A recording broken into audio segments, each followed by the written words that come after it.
그러니까 감사운동 제안이 들어오고 그걸 하게 됐으니까 제가 이번에 한번 제대로 하나님께 감사를 해야지, 이제 그런 생각을 당연히 하지 않겠습니까? 그런데 해보니까, 감사운동을 지난 3주 동안 해보니까 감사가 마음에 가득한 것하고 실제로 그걸 끄집어내서 감사하는 일하고는 상당한 거리가 있다는 사실을 깨닫게 되었어요. 처음 한 주 동안 감사의 항목을 찾는 게 하루 5가지 이상 찾을 수가 있었어요. 하나님 수술하게 해주셔서 감사합니다. 좋은 아내 주셔서 감사합니다. 실력 좋은 의사 만나게 해주셔서 감사합니다. 의료 대란에도 계속 치료받을 수 있도록 해주셔서 감사합니다. 등등 많잖아. 두 아들 주시고 좋은 며느리 주시고 귀여운 손자 주셔서 너무 감사합니다. 93세 된 어머니도 아직 제정신 잘 차리고 계시고 좀 쇠약해지긴 하셨지만 아들도 알아보고 또 여러 가지로 생활하는데 크게 불편하시지 않으니까 그것도 감사하고요. 그래서 감사 제목들이 막 떠오르는 대로 편안하게 감사를 했죠. 그런데 늘 생각하고 있던 이런 감사들이 어느 정도 이제 항목으로 빠져나가고 난 다음에 감사가 좀 바닥이 나고 나니까 그 다음부터는 감사를 찾아내는 일이 그렇게 쉽지가 않은 거예요. 물론 5개의 감사 제목을 억지로 채울 수는 있어요. 오늘도 아침에 눈을 뜨니까 날씨가 맑고, 눈을 뜨게 해주시니 얼마나 감사해요. 좋은 날씨니 얼마나 감사합니까? 또 좋은 음식 주시니 얼마나 감사합니까? 이런 식으로 감사를 열거하자면 얼마든지 그 5개 정도의 칸을 채우는 것은 어렵지는 않아요. 그런데 제 생각에 감사라고 하는 것은 마음에 좀 부딪혀 오는 진정성이 있어야 되는데, 이렇게 어디 가서 주워 내듯이 막 이렇게 끄집어내서 아무거나 이렇게 갖다 붙여서 감사합니다, 감사합니다 이렇게 붙이는 게 이게 감사가 맞나? 이런 생각이 들기 시작하니까 이제 자꾸 진짜 감사하기가 어려워지기 시작하는 거예요. 저는 그런데 지난 3주 동안 감사운동을 하시면서 여러분의 감사 생활은 어떠하셨습니까? 지금 감사가 잘 되고 있습니까? 네. 억지로 의무감으로 그래도 유지를 하고 계신 분들도 계시겠죠? 그렇지만 어떤 분들은 이미 감사 노트가 어디에 갔는지 한쪽으로 미루어 놓고 아마 포기하고 계신 분들도 상당히 많으실 거예요.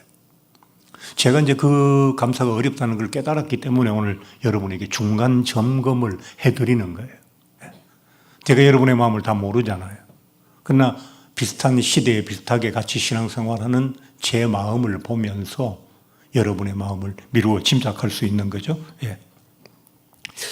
우리가 똑같은 비슷한 하나님의 은혜를 받으면서 비슷한 생활을 하고 있는데 어떤 분은 하나님께 감사를 할 수가 있고 어떤 분은 감사가 안 돼요. 왜 그럴까요? 우리가 크게 차이 나는 거 아니잖아요. 나는 어마어마하게 가난하고 너는 어마어마하게 부자고 나는 굉장히 젊고 너는 굉장히 나이가 많고 이런 큰 차이가 있다면 물론 감사의 차이가 있겠죠. 그런데 우리는 연령도 비슷하고 같은 교회에서 같은 하나님 믿고 같은 은혜 받으면서 비슷하게 이렇게 생활하고 있는데 왜 어떤 분은 감사가 되고 어떤 분은 안 될까요? 이상하잖아요. 또 이 이야기를 조금 넓혀서 우리가 똑같은 예수를 믿고 똑같이 신앙생활을 하고 있는데 왜 어떤 사람은 아주 예쁘고 아름다운 신앙생활을 하고 있고 어떤 사람은 여전히 정리되지 못한 마음으로 갈등 많은 신앙생활, 불평, 불만 많은 신앙생활, 그런 생활을 하고 있는 것일까요? 여러분이 교회 안에서 성도님들을 오래 신앙생활을 해오신 분들이 많으니까 보시면 어떤 분은 보면 늘 은혜롭고 늘 웃는 얼굴이고 그분에게 나쁜 일 없겠습니까? 그래도 나쁜 일도 기도로 잘 이겨내고 좋은 일은 더 기뻐하고 감사하고 뭐 그런 분이 계신가 하면 교회만 오시면 어떤 불만거리를 찾으러 오는 것처럼 늘 찡거리고 주변 사람들과 잘 다투고 그런 분들도 사실 교회에 많이 계시거든요. 그럼 그게 왜 그런 차이가 나느냐라는 겁니다. 왜 똑같은 하나님, 똑같은 예배, 똑같은 목사에게 설교 듣고 비슷한 신앙생활을 하고 있는 내가 그리고 너가 왜 이런 차이가 감사할 수 있고 없고 예쁘고 아름다운 신앙생활을 할 수 있고 못나고 모난 신앙생활을 하기도 하고 왜 이런 많은 차이가 있는 것일까? 지난주에 그런 제 생각이 들었습니다. 만약 이런 차이가 있다면 이 차이를 설명해 주시는 답이 들어있는 말씀이 오늘 본문이 아닌가 저는 그렇게 생각을 합니다. 하나님이여 내 마음이 확정되었고 내 마음이 확정되어서오니 내가 노래하고 내가 찬송하리로다. 이 말씀을 이제 제가 왜 신앙생활에 차이가 나느냐는 것에 대한 답으로 드리는 거잖아요. 설명을 좀 쉽게 하기 위해서 나누어서 이야기를 드리겠습니다. 우리가 같은 예수를 믿고 다 같은 교회에서 예배를 드림에도 우리 신앙생활과 삶이 서로 다른 것은 우리가 가진 마음이 서로 다르기 때문입니다. 내가 가지고 있는 마음이 서로 다르다고요. 신앙생활은 같은데 생활은 비슷한데 연령도 비슷한데 건강도 비슷한데 그러나 각자의 마음 안에 만들어진 그 마음의 모양은 서로 다르기 때문에 서로 다른 신앙생활이 나오고 서로 다른 삶이 거기에서 나온다. 그런 말입니다. 우리가 교회에 와서 예배를 드리고 찬양을 하고 기도를 하고 막 이럴 때 말씀을 들을 때 우리 마음에 약간의 감동도 있고 진동도 있어요. 뭐 전혀 그런 것이 없는 분도 계시지만 대부분은 그래도 은혜 받고 그렇겠다 싶은 생각이고 찬송을 부를 때 마음이 약간 뭉클하기도 하고 뭐 그런 감동과 진동이 있다고요. 그런데 그것이 내 마음을 바꾸는 일에까지 연결되지는 않아요. 그냥 주일날 예배 중에 잠시 있었던 약간의 진동이고 약간의 감동 그것으로 끝나는 경우가 대부분이라는 겁니다. 제가 이제 오래전에도 그 얘기를 한번 했는데 흔들바위 얘기, 여러분 설악산에 가면 흔들바위 아시죠? 좀 그 얘기 잘 안 하는데 설악산에서 신흥사라고 하는 입구에 절을 지나서 올라가면 조개암이라고 하는 암자로 가기 전에 흔들바위가 있어요. 그 흔들바위는 제가 중학교 때인가 고등학교 때 그 수학여행 갔을 때 그때도 흔들렸는데 아직도 거기서 흔들리고만 있어요. 그 바위는 굴러 떨어지진 않아요. 늘 거기서 잠시 흔들리다가 사람들이 와서 좀 흔들면 꿀렁꿀렁 하다가 내려가면 또 그 자리 그대로 있어요. 우리가 예배를 통해서 말씀을 통해서 찬양과 기도를 통해서 우리의 마음에 흔들바위가 꿀렁꿀렁 움직이는 것처럼 약간의 움직임이 있다고요. 예배를 인도하는 사람이 성가대가 설교하는 목사가 여러분의 마음을 약간 꿀렁꿀렁하게 해요. 예배 때. 근데 그거로 끝난다고요. 아무런 변화는 없어요. 흔들릴 때 오늘은 좀 우리가 힘껏 밀면 굴러 떨어질까 해서 그때 사춘기 애들이 그냥 여럿이 매달려가지고 흔드니까 흔들리더라고. 야, 니네 반도 와.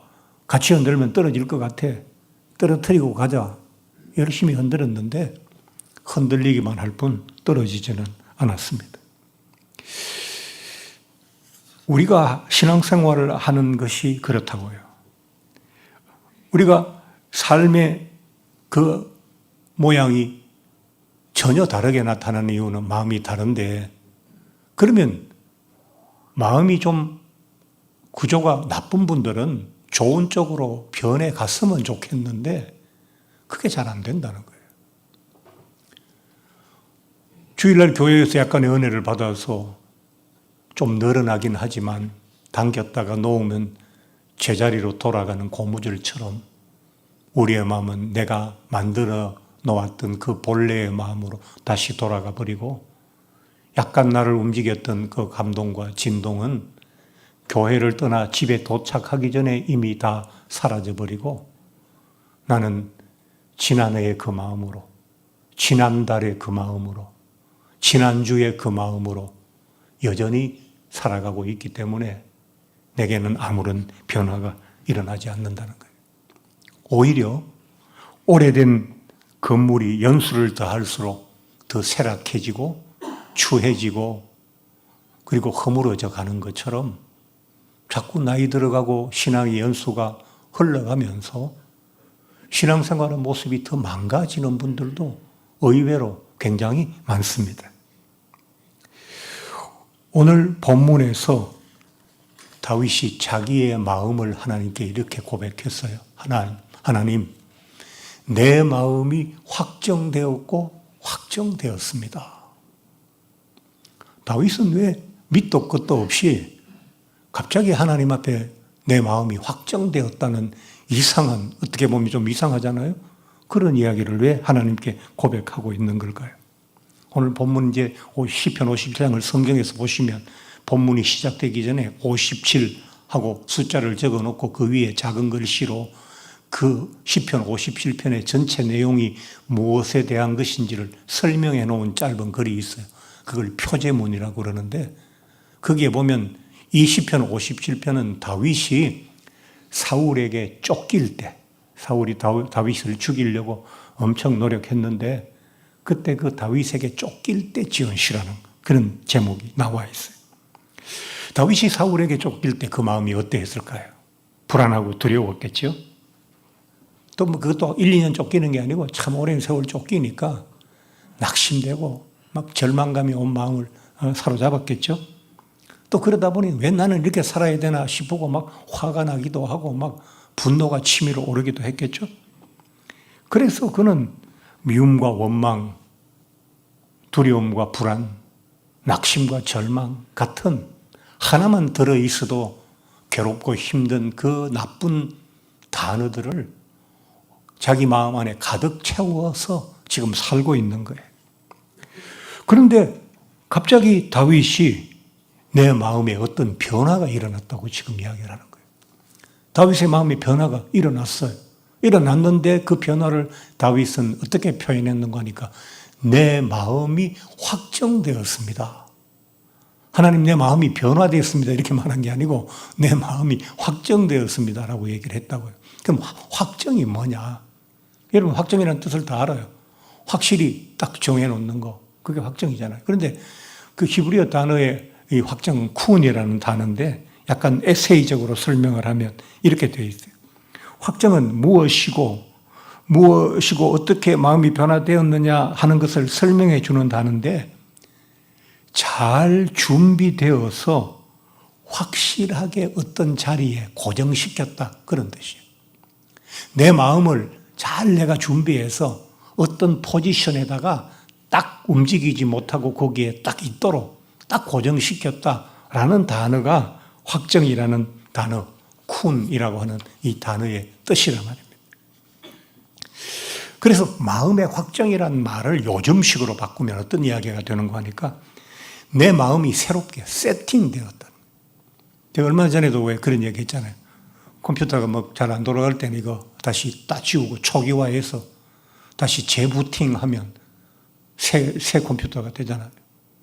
핸드폰 해킹 당했을 때 삼성 서비스 센터에 가니까 다 지우고 다시 깝시다. 다윗이 자기 안에 옛 마음, 두려움과 불안, 낙심과 절망, 분노와 원망, 이런 것들을 싹 지워내고 뭐라고요? 완전히 새로운 마음으로 마음을 세팅했다는, 그게 확정이라고. 다윗은 이렇게 뭘로 이렇게 세팅을 했냐 하니까 부르짖음, 기도로 자기 마음을 새롭게 세팅했다는 거예요. 여러분, 우리가 하나님의 말씀이 중요하고 기도가 중요하다 하는 이유 중에 하나가 뭐냐 하니까 그게 우리 마음을 바꾼다고요. 기도해가지고 하나님을 바꾸는 게 아니고, 하나님도 물론 바뀌시겠지만 그보다 더 중요한 건 내가 나를 바꾸는 거예요. 나중에서도 특별히 내 마음을 바꾸는 거라고요. 그게 더 중요하잖아요. 우리는 기도를 통해서 자기는 빼놓고 뭘 바꾸려 하니까 내 환경을 바꾸고 싶어요. 하나님 집이 좁은데 큰 집으로. 환경 바꾸는 기도잖아요. 그렇지 않아요?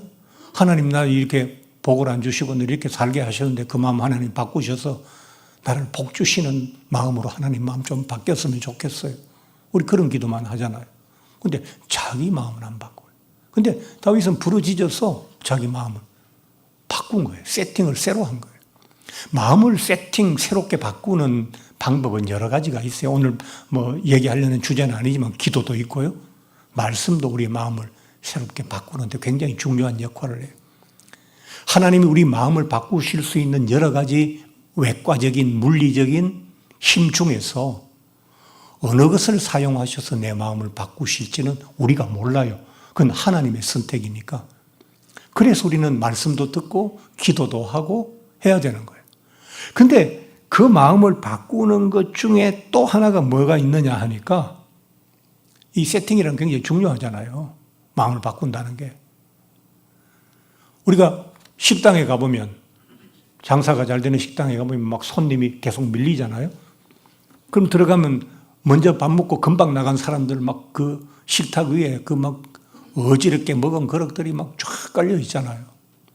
근데 막 홀서빙 잘하는 솜씨 좋은 이모가 와가지고 그냥 한꺼번에 싹 정리하고 새 비닐을 쫙 깔면 뭐가 돼요? 다음 손님을 받을 수 있는 새 식탁이 딱 돼버리잖아요. 그럼 손님이 앉아서 또 먹을 수 있어요. 우리의 마음이 막 살아오면서 어지럽혀져 양념도 먹고 막 휴지도 버려놓고 막 물도 쏟아놓고 음식도 여기저기 흘려서 널려있는 식탁 같은 마음일 때 그걸 확 정리해서 새롭게 테이블보를 깨끗하게 깔듯이 쫙 깔아놓으면 이제 그 판에서 새 삶을 전과 다른 생활을 시작할 수가 있잖아요. 신앙생활은 사실은 신앙생활에서 가장 중요한 항목은 마음을 바꾸는 일이거든요. 그래서 불교도 마음 하는 거예요. 천주교 황창래 신부 같은 분도 나와서 마음 하는 거예요. 그래서 저도 그분들 따라하는 게 아니고 저는 벌써 15년 전에 성경의 단어의 빈도수, 성경에 이 단어가 몇 번 나오느냐를 찾다가 보니까 마음이라는 단어가 1029번 나오더라고요. 기도보다 더 많이 나오고 하나님이라는 단어보다 더 많이 나오고 예수님보다 더 많이 나오고 말씀보다 더 많이 나오고 감사보다 더 많이 나오고 마음이라는. 그래서 마음이 중요하구나. 마음이라고 돼 있는 모든 성경 구절을 찾아보기 시작했고 그래서 저의 마음에 대해서 많이 깨달았거든요. 예. 다윗이 자기 마음을 새롭게 세팅하고 보니까 어지럽던 거 다 치우고 깨끗하게 새 판을 깔아놓으니까 어떻게 됐어요? 노래하고 찬송할 수 있는 상태가 됐어요. 다윗의 환경은 하나도 안 변했어요. 사울에게 쫓기는 그 환경은 지금도 여전히 쫓기고 있어요. 그럼 똑같잖아요. 근데 마음을 새 판을 까니까 쫓기는 동안 찬양 못하고 노래 못하고 행복하다, 즐겁다, 기쁘다 이런 건 전혀 내게는 생겨날 수 없는 감정이라고 생각했는데 마음을 새롭게 판을 깔고 나니까 어떻게 해요? 노래하고 찬송하리다. 바로 나오는 거예요. 중요하죠? 예. 자, 제가 이제 앞쪽에 우리가 감사를 하다 보니까 감사가 어려웠다. 내가 좀 진지하게 해야 되는데 마음의 진정성이 느껴지는 감사를 해야 되는데 그게 잘 안 돼서 좀 어려움을 겪었다 그랬잖아요. 그런데 지난주에 갑자기 억지로라도 이 감사를 해야 되겠다. 그 생각이 들었어요. 왜? 우리가 마음을 새롭게 바꾼다는 것은 이게 굉장히 어려운 일이잖아요. 그게 쉽게 바뀌었으면 여러분이 이 나이 되시도록 그 마음 그대로 가지고 사셨겠어요? 그 마음 바꾸는 게 쉬웠다면 마음이 슬프고 우울한 사람이 마침내 극단적인 선택에까지 이르는 이런 일들이 일어나겠냐고요. 며칠 전에 마포대교인가요? 사람들 잘 뛰어내리는 다이얼이 있잖아요. 거기 못 뛰어내리도록 난간을 많이 높여놨대요. 몇 년 전에. 근데 작년 한 해 거기 뛰어내린 사람 숫자가 몇 명인지 아세요? 169명이래요. 높여도 안 돼요. 왜? 마음이 무너진 사람이 울타리 높이 한 50cm, 1m 높아졌다고 그거 안 뛰어내리겠어요?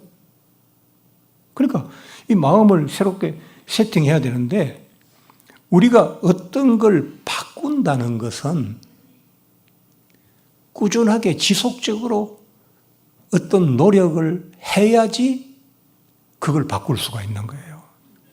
우리는 153 감사 운동을 시작하면서 바로 막 멋진 감사를 드리려는 게 목적이 아니고 감사를 드리는 삶을 감사가 생활화되고 습관화되고 의식화돼서 그게 자연스럽게 우리가 감사되는 그런 우리 마음을 만들기 위해서 이 훈련을 하는 거거든요. 훈련은 잘 안 되기 때문에 하는 거잖아요. 미숙한 사람이 훈련을 하는 거지 감사가 저절로 퍽퍽 잘 되는 사람이 이걸 할 필요가 뭐 있겠어요. 근데 사람이 어떤 일을 바꾸려면 지금까지 하지 않았던 어떤 행동을 생활화하고 습관화하고 의식화하는데 필요한 최소한의 기간이 얼마냐 하니까 100일의 법칙. 우리 90일이잖아요. 90일 정도는 억지로라도 머리를 짜내서라도 감사의 제목을 하루 5개씩 적어나가는 칸을 메꾸는 작업을 90일 정도를 해야 그 다음에 우리는 뭐요? 우리 마음에서 자연스럽게 내가 의식하지 않아도 내가 일부러 해야지 하고 책을 펼치지 않아도 오늘은 뭐가 감사했지?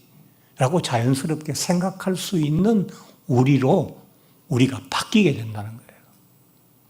그렇게 바뀌면 그런 생활을 하기 시작하면 이제 마음의 구조를 바꾸는 일은 그렇게 어렵지 않아요.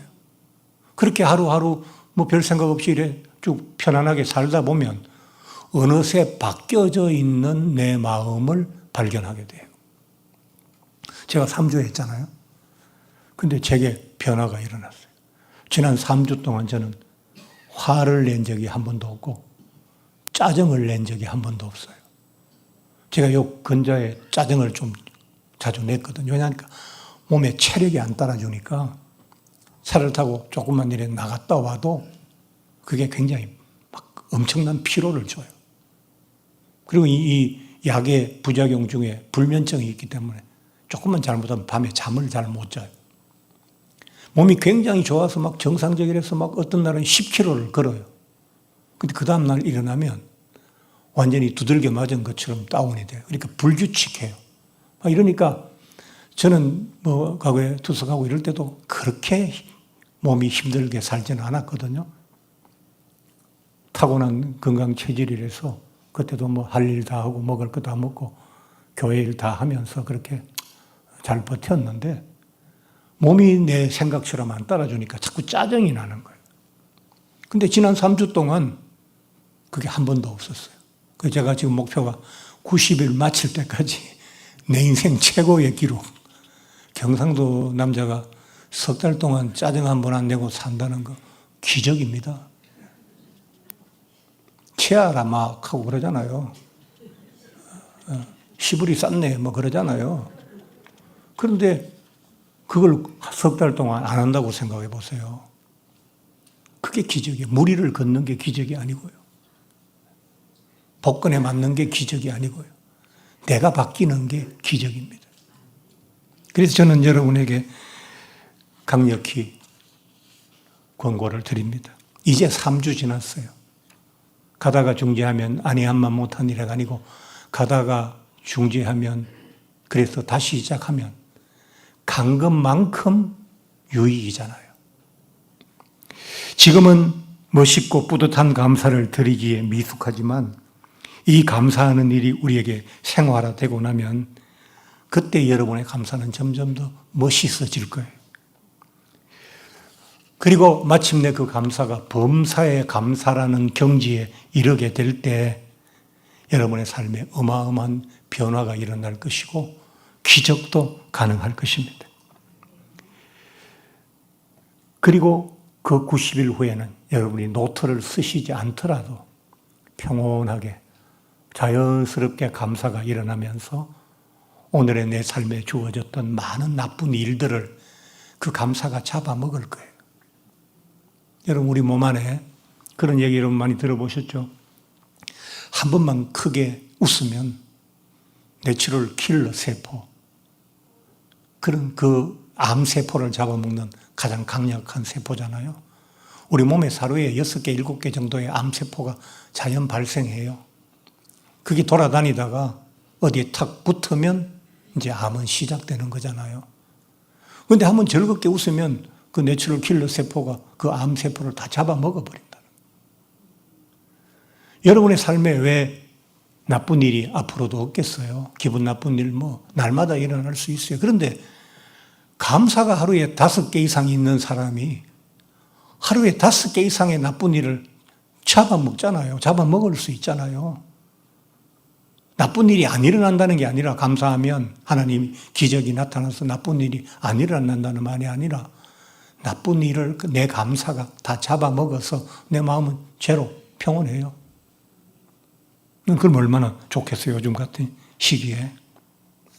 하나님께서는 감사로 준비된 마음에 은혜와 복을 내려주시는 줄로 믿습니다. 여러분, 복권 사놓고 그게 하루에 한 주에 나의 소망이고 기다림의 즐거움이라고 하는 사람이 있는데 그런 거 하지 마세요. 주식 매일 들여다보고 얼마 올랐다, 얼마 내렸다. 그게 빠지면 안 되고요. 코인 하시지 마시고 감사를 한번 해보세요.